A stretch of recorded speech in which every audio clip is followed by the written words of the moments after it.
Welcome to the Nova project. Today we're out here in the driveway. We're working on the 1978 Chevy Nova. It's got the 250 cubic inch 4.2 liter inline six, and the problem that we've had with this particular car from when I first purchased it just within the last couple weeks is the power brake booster is out. The diaphragm itself is bad, so when it's pulling a vacuum on the engine, what's happening is it's causing the engine to idle really low when you press the brake in. So what we're going to do today is we're actually going to replace it with a remanufactured power brake booster. The part number on this particular power brake booster is 547113. This is a Duralast brake booster. I'll take this out real quick and just show you what it looks like.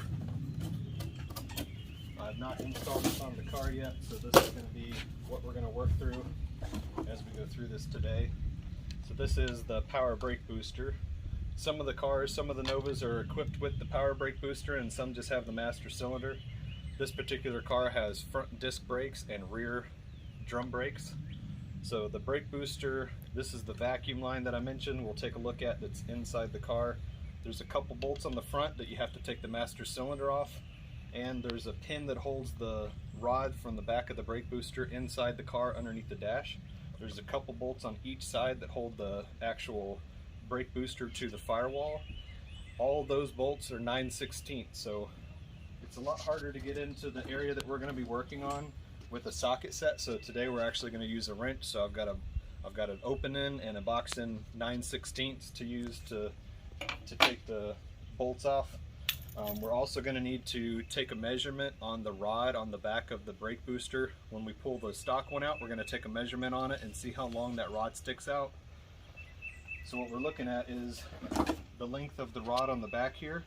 We're going to take a measurement on this.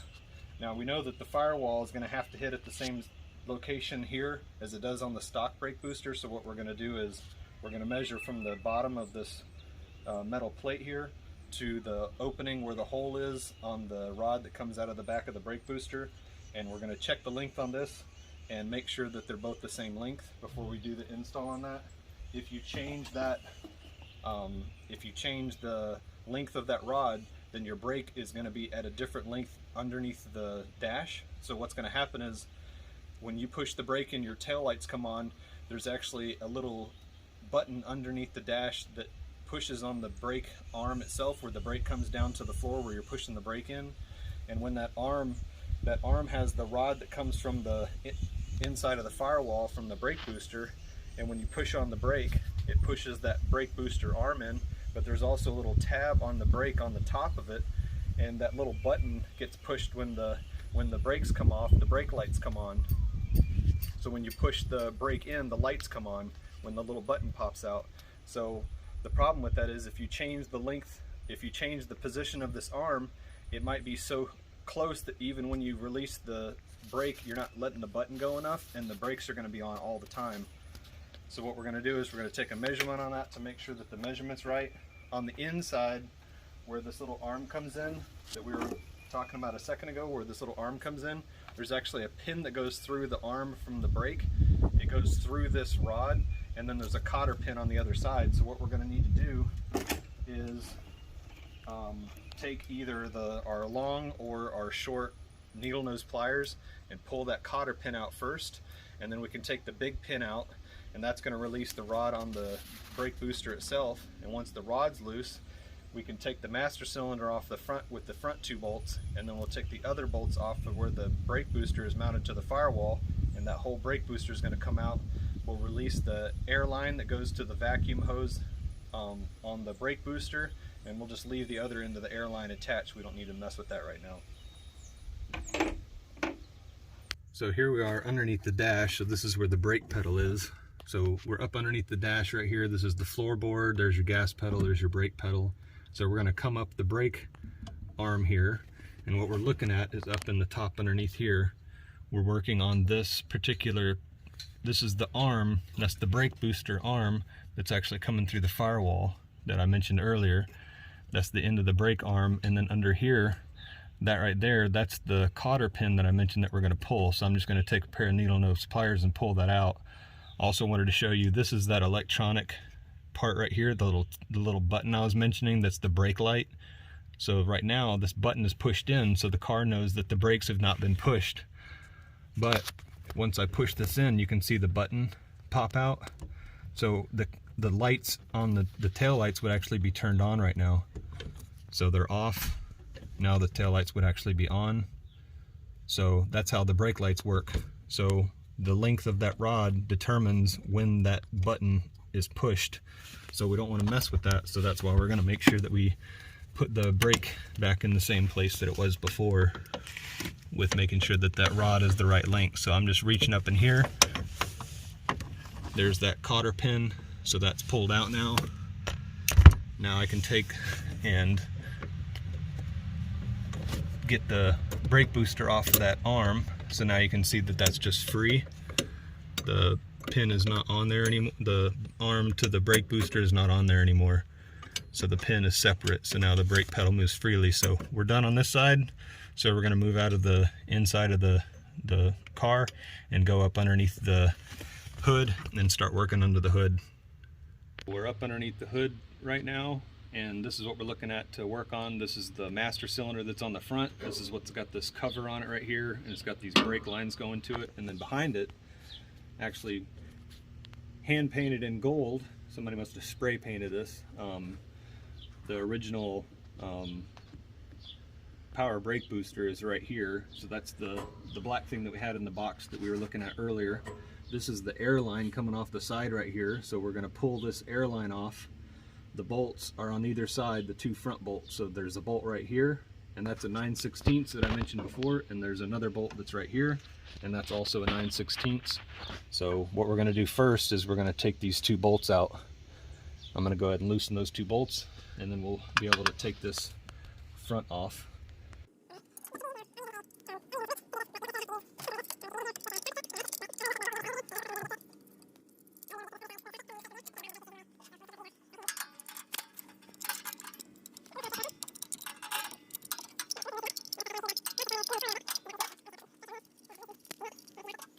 So now this just comes off the front here, and I can just let this kind of rest here. Now we can see what this looks like. We're going to take this hose off. So now our hose is detached.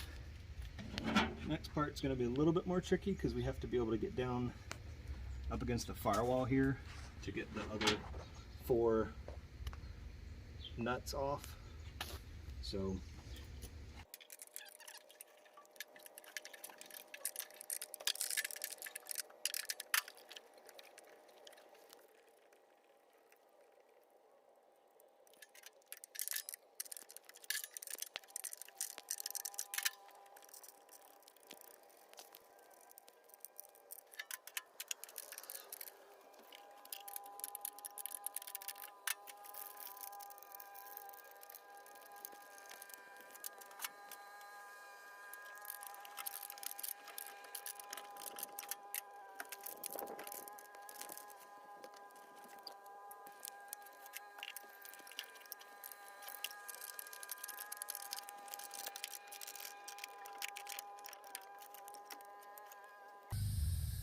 So we're up underneath the dash again because somebody has modified the original parts that are on the back side of the bolts that we're working on. So the other side looks like threaded rod, but if you're looking on this side, these two on the side closest to the fender are these like welded rivet bolts. They're not actually a bolt that goes through. They're solid and they don't spin. But on this side, what's happened is somebody actually came over and ground those rivets out. You can actually see where the metal is shiny. So this is part of the process of getting a used vehicle, is somebody's already messed with this. Now that probably means this brake booster has already been replaced at some point in time. I did notice that the brake booster is pretty rusty, so it doesn't seem like it lasted very long if somebody did replace it. But anyway, there's the ends of the bolts that you can see, and you can actually see how this is loose. So on the other side, the nuts don't want to loosen up because the bolts just want to spin with the nut. And the top one, I was able to actually get the nut off, but the bottom one, I can't get the nut off. So what I'm going to have to do is come over here with these vice grips and grab onto this bolt here and make it so that this bolt can't turn, and that hopefully is going to make it so that if that bolt can't turn, then I can take the nut off the other end. So I'm just going to have to finagle my way up into here and get that. Hopefully that'll hold the bolt, and we can go back underneath the hood and take the nut off now.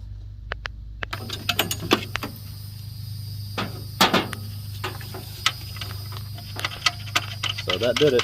So now the bolt end is tight, so the nut is able to come off. So I'm just taking the bottom nut off now. And then there's a washer. Some of these have a washer, some of them don't. So now the brake booster itself should be loose, and this can all come out. So there's the old brake booster coming out now. Alright, so that's the old one. Now you remember I mentioned this rod length, so that's something that we're going to look at. Now on the other end of this, alright, so it doesn't look like that part is moving any. So we've got the old power brake booster here, our gold power brake booster. So that's the old one we're taking out, and this is the new one we're putting in. And like I mentioned, we want to just check because some of these have adjustments, and we just want to make sure that these rods are the same length. So what I'm going to do is I'm picking a place on the brake booster. So I'm picking this back bolt hole, and I'm sticking my tape measure right in the middle of that bolt hole, and then I can look until, alright, so this is 5.5 inches to the end of the rod, and if I measure the other side, I'm also 5.5 inches, so I don't need to make any adjustments between these two. So now the only thing we have left to do is we're just going to take the new brake booster and mount it in the car where the old one came out.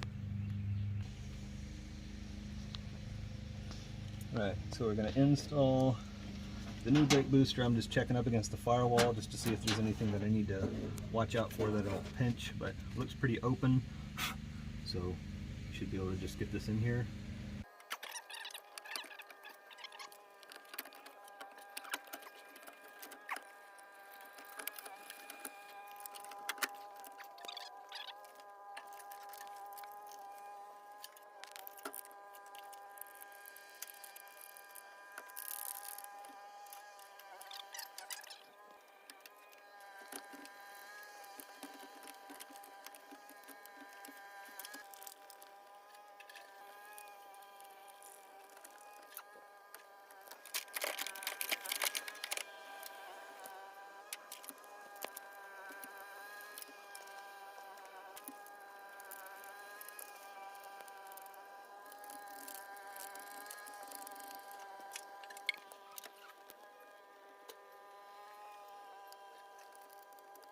Alright, so we've got the brake booster bolted in, all 4 bolts are in, and we're going to reattach our air line here.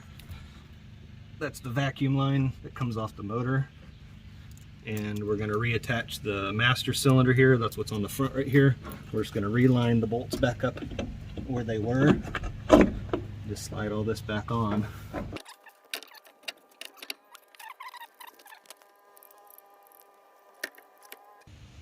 This is the master cylinder cover, and as you can tell, everything else in here is all dirty and dingy and a mess, and we just replaced the power brake booster. But we're also just going to go ahead and replace this as well while we're in here, because I feel like once we put something that's nice and shiny under here, it'll make everything else start crying to get fixed and cleaned up and shiny too. So that'll be our incentive. So this is a handy little treat we're giving ourselves today, adding a little chrome under the hood.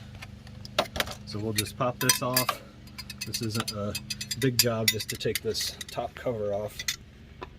This is like a little, almost like a spring clip here. So that comes off, and then this whole lid comes out, and there's a little rubber gasket inside here. So I'll take that rubber gasket out. That's what these holes are for. And I'll just put the rubber gasket in here, and we'll just bolt it all back together again. So we've got this replaced. So like I said, I was just taking the old cover off, taking the gasket back out of the old piece and putting it in the new one, and then putting the new arm on. So now we've got a little bit of shine under the hood, so that'll give us ambition to do the rest of under the hood. So pushing the brake pedal in, we want to make sure that when the brake pedal's off, the tail lights are off. Which, when I push the brake pedal in, now the lights are on, off. So there was an adjustment that I had to make up underneath the dash with that button that I showed you. So all you have to do is unplug the connector, the electrical connector on the back of that button, and screw the button in to make your adjustment. So that's something you'll have to work on your own, because I don't have a measurement for that. You just have to do it until the light works correctly. Don't forget under here where that rod comes in from the brake booster, that you have to make sure that you put the cotter pin back on. That's the cotter pin that we pulled out when we were under the dash earlier. You want to make sure you put that cotter pin back in after you put the rod from the brake booster back onto the side of the brake arm. So that's it for this project.